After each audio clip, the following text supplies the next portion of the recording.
Assalamualaikum warahmatullahi wabarakatuh. Perkenalkan, nama saya Luki Sumanto, NIM A22080088. Universitas Muhammadiyah Surakarta. Saya akan mempresentasikan makalah yang berjudul Perencanaan Pembelajaran dan Pengelolaan Kelas. A. Definisi perencanaan pembelajaran dan pengelolaan kelas. Perencanaan pembelajaran adalah menyusun langkah-langkah yang akan dilaksanakan untuk mencapai tujuan pembelajaran yang akan dicapai oleh guru. Pengelolaan kelas adalah suatu pengaturan kelas agar pelaksanaan kegiatan pembelajaran itu terasa nyaman dan murid bisa menerima apa yang guru sampaikan. Tujuan perencanaan pembelajaran dan pengelolaan kelas ada 4, antara lain 1. Mewujudkan situasi dan kondisi kelas yang baik. Yang kedua, menghilangkan berbagai hambatan. Yang ketiga, menyediakan dan memfasilitasi penunjang belajar siswa di kelas. Yang keempat, membina dan membimbing siswa sesuai latar belakang sosial, ekonomi, dan budaya. Prinsip perencanaan pembelajaran dan pengelolaan kelas ada 5, antara lain 1. Hangat dan antusias. Hangat dan antusias ini agar supaya kegiatan belajar mengajar menyenangkan. Yang kedua, tantangan. Gunakan kata-kata dan tindakan atau bahan-bahan yang menantang akan meningkatkan gairah siswa untuk belajar. Ketiga, bervariasi. Variasi ini gunakan variasi dalam media gaya belajar guru agar murid tidak bosan mengikuti jalannya kegiatan belajar mengajar. Keempat, keluasan dalam belajar mengajar guru harus waspada mengamati dana proses kegiatan belajar mengajar. Kelima, mengatakan hal positif. Guru sebagai pedoman untuk siswa agar tindak dari hal yang bersifat negatif. Manfaat perencanaan pembelajaran dan pengelolaan kelas ada 4, antara lain 1. Perencanaan kelas, suatu target yang harus dicapai di masa depan oleh guru untuk menetapkan sebuah proses secara matang tentang arah, metode, dan teknik. Yang kedua, pengorganisasian kelas.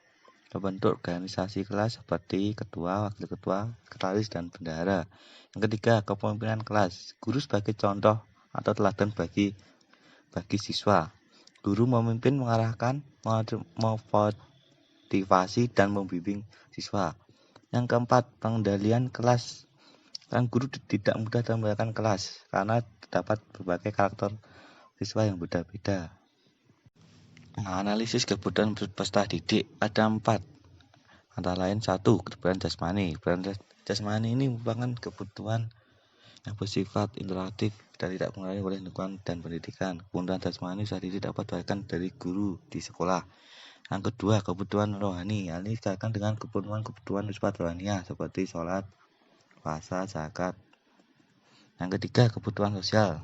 Memantau dalam hal pergaulan peserta didik dan pendidikan orang tua. Dalam hal ini sekolah harus dipandang sebagai lembaga yang tepat untuk para siswa belajar dan bergaul. 4. Kebutuhan intelektual. Dalam minat dan bakat siswa tidak sama. Hal ini untuk menunjang agar minat bakat agar tercapai harus dibuat seperti ekstrakurikuler. B. Penentuan tujuan pembelajaran. Tujuan pembelajaran merupakan arah yang hendak ditinjau dari rangkaian aktivitas pembelajaran. Tujuan pembelajaran mengacu pada kompetensi dasar yang harus dicapai dalam pembelajaran.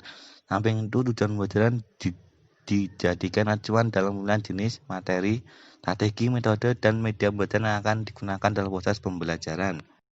C. Pemilihan bahan ajar. Ada 2 langkah pemilihan bahan ajar. Meliputi 1. Mengidentifikasi aspek yang terdapat dalam standar kompetensi dan kompetensi dasar yang menjadi acuan atau rujukan dalam pemilihan bahan ajar. Yang kedua, mengidentifikasi jenis materi bahan ajar sesuai dengan standar kompetensi dan standar kompetensi dasar. D. Strategi dan metode pembelajaran. Guru harus menguasai strategi pembelajaran guna mencapai kegiatan pembelajaran secara efektif dan efisien. Macam-macam strategi pembelajaran antara lain: strategi pembelajaran ekspositorik (SPE), strategi pembelajaran inquiry (SPI), strategi pembelajaran basis masalah (SPBM), strategi pembelajaran kooperatif, strategi afektif, strategi pembelajaran berbasis proyek, dan lain-lain. Guru harus mampu menguasai metode pembelajaran untuk mengimplementasikan rencana yang sudah disusun sampai tujuan pembelajaran. Macam-macam metode pembelajaran antara lain metode ceramah, metode tanya jawab, metode diskusi, metode kerja kelompok, dan metode pemberian tugas. Kegiatan pembelajaran. Sebelum guru memasuki awal tahun pembelajaran, guru harus mulai RPP, berupa kegiatan pembelajaran. Pembelajaran yang digunakan sekarang ialah kurikulum 2013, di mana siswa membanggakan pengetahuan, kemampuan berpikir, dan keterampilan psikomotorik melalui interaksi langsung dengan sumber belajar yang telah dirancang oleh guru. Penilaian hasil belajar. Penilaian hasil belajar sesuai dengan kurikulum yang digunakan pada saat ini, yaitu kurikulum 2013. Ada 4 yang guru akan menilai peserta didik atau siswa. Yang pertama itu KI 1, sikap atau spiritual atau keagamaan. Yang kedua KI 2, sikap sosial. Yang ketiga KI 3, sikap pengetahuan. Yang keempat KI 4, sikap keterampilan. Jadi guru tidak hanya menilai dari ujian harian, UTS ataupun UAS. Analisis perencanaan pembelajaran dan penerapan kelas bagi guru atau calon guru.